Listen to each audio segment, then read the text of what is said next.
Navigate your way out from deep within the jungle with clever words. Find the treasures and water along the way. Avoid the traps in landmarks.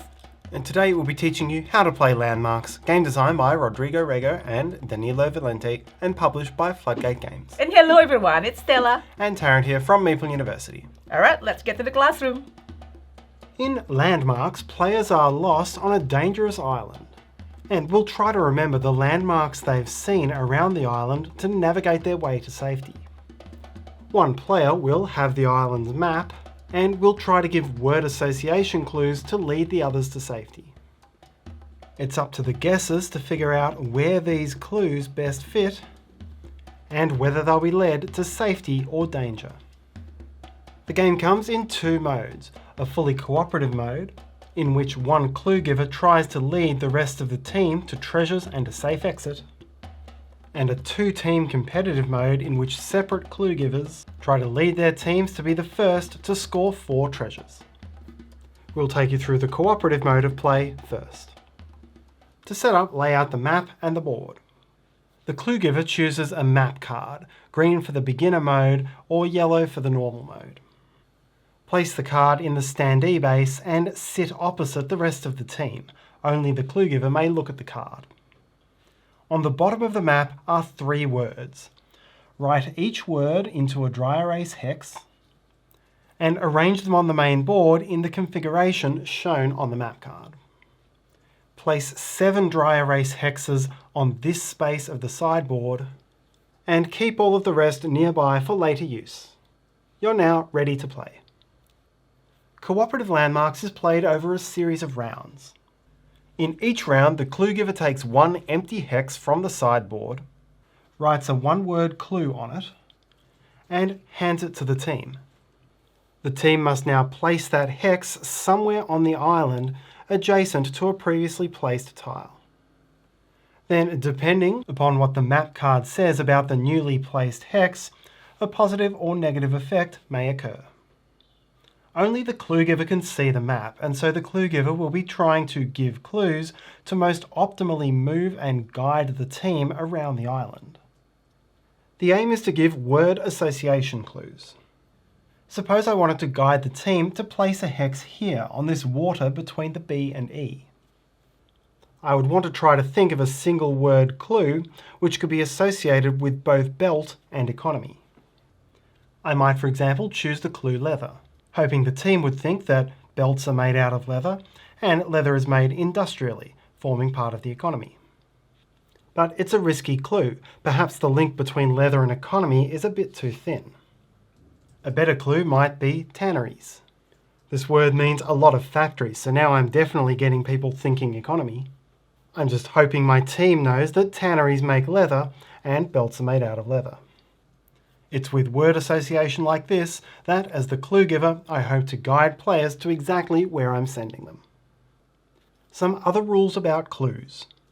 Names and proper nouns can be used. However, only single word clues are allowed. A clue may not include any part of another word that's already on the board, whether that clue's intended to go adjacent or not. That means any versions or direct compound derivations of a word. All 3 of these come from no, and so only one of them can be on the board at a time. And clues need to be about meanings. I couldn't, for example, use the word for to try to link to the 4-lettered words, or band to try to allude to some sort of portmanteau of beach and sand.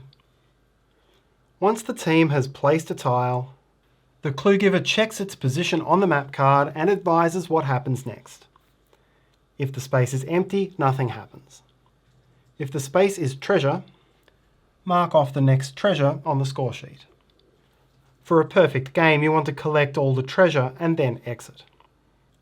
And do note, within each beginner's map, there are as many of each icon as showing with the filled-in circles, while on the normal maps, there are as many as there are both filled and unfilled circles. The team's hydration level is represented by this stack of hexes on the cooperative board. Anytime the clue giver gives a clue, the hex comes from this stack. And if the stack is ever empty when the time comes to give a new clue, then the game is over and the players lose. To deal with this, when the team uncovers a water hex, cross off one box on the water track and refill your canteen up to its current limit, so that's 7 at the start of the game, using hexes from the face down stack. That means you'll want to space out how frequently you find the water. On this map, all the water is near the starting tiles, and so the clue giver might try to venture out towards the treasure before giving clues to get the water. Traps work against your ability to stay hydrated. When you uncover a trap, mark one off, discard a tile without writing a clue on it, and cross off the top number on your water limit. Not only has this immediately brought you one tile closer to dehydration, but it also means that on subsequent water tiles you refill fewer hexes. Curses should be avoided. Whenever you find a curse tile, simply mark one off on your track. Your first curse can be cancelled by finding the amulet. For the amulet, cross off this space on the amulet track, and then whether you've found a curse or not, this is now good to cancel one curse. The final space is the exit. When you reach the exit, then first check to make sure you haven't found more curses than amulets.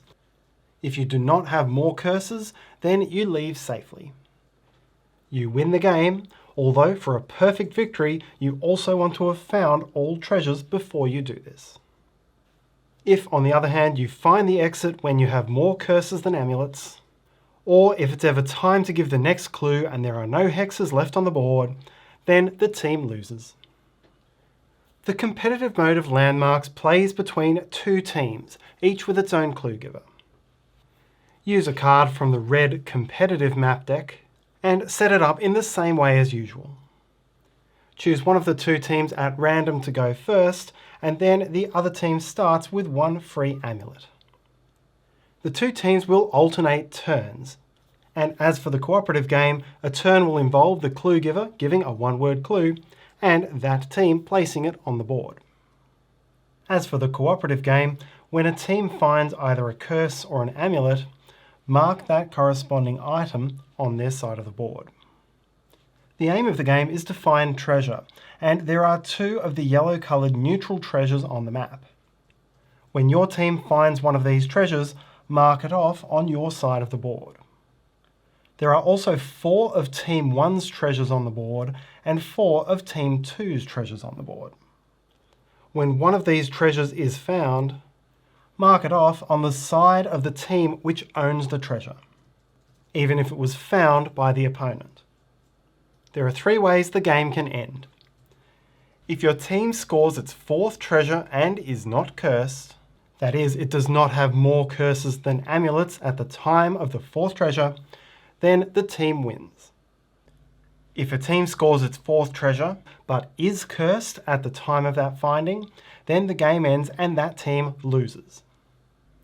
Finally, if a team is incurably cursed, that is, if it is ever in a state where there are not enough amulets available to cure all of the curses it has found, the game ends immediately and that team loses. And that's how to play landmarks. And thanks so much for watching. Your like and comments are much appreciated. Subscribe to see what's coming, and hopefully you have a wonderful day. See you next time.